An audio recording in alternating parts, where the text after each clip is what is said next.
where do we go from here? Well, we know we're at the end of trying to work with the township on amending the zoning ordinance. And I think we gave it our best shot, and that's...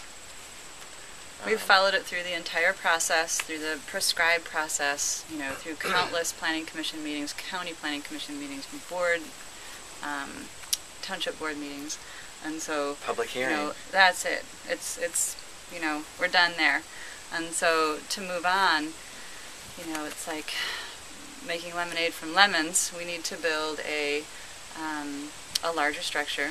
We need to build an 800 square foot structure, or figure out how to add on to the current small structure. But we plan to do it in a way that will continue to reach out to and educate people on small scale living, or at least downshifted, simplified living. Or, yeah.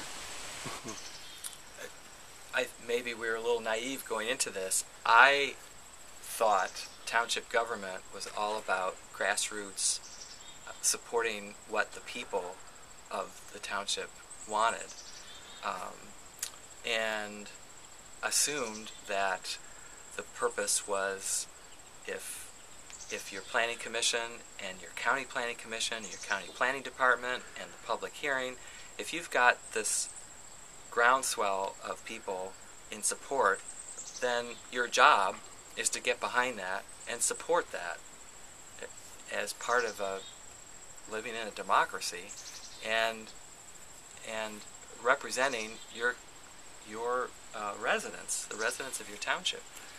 So it strikes me as being incomprehensible how the board could have voted against something that nobody opposes.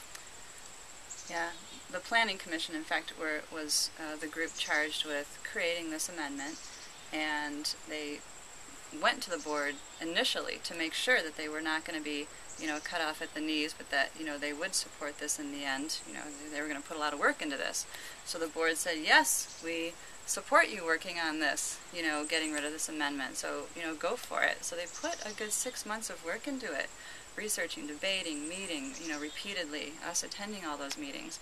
And so when it finally came to, okay, here we are, great, everybody supports this, we had our public hearing, we went to the county, and then the board turned it down. To me, it comes down to, you know, those few individuals just reacting out of pure personal fear of what that might mean, you know, that change, or, you know, what other residents might think of them for making that change. Mm-hmm. Do you have any regrets about making what you were doing public? None. Nope, never None. have. Never have. You wrote a great article. You captured, you know, honestly, what we represented to you, and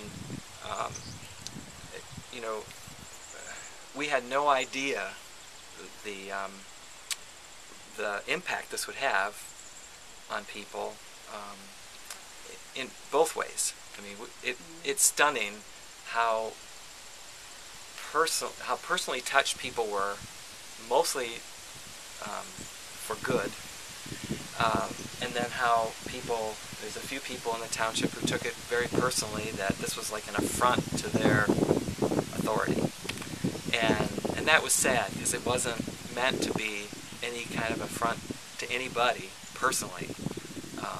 This is our attempt to try to live with as minimal of an impact on the earth as possible, and we have a responsibility not just as global citizens but as local residents. 20 acres of our property is deeded a wildlife sanctuary. We have 4 creeks that originate on our property that feed Victoria Creek, which is the main feeder for Lake Leelanau. We have a responsibility to our community to protect that water, among other things, and the way you do it is to protect your land. And so we feel like this land is sort of in public trust, and we want as little of an impact on it as possible. That's our intent, and that's what we set out to do. So. And I think that was conveyed in that article. It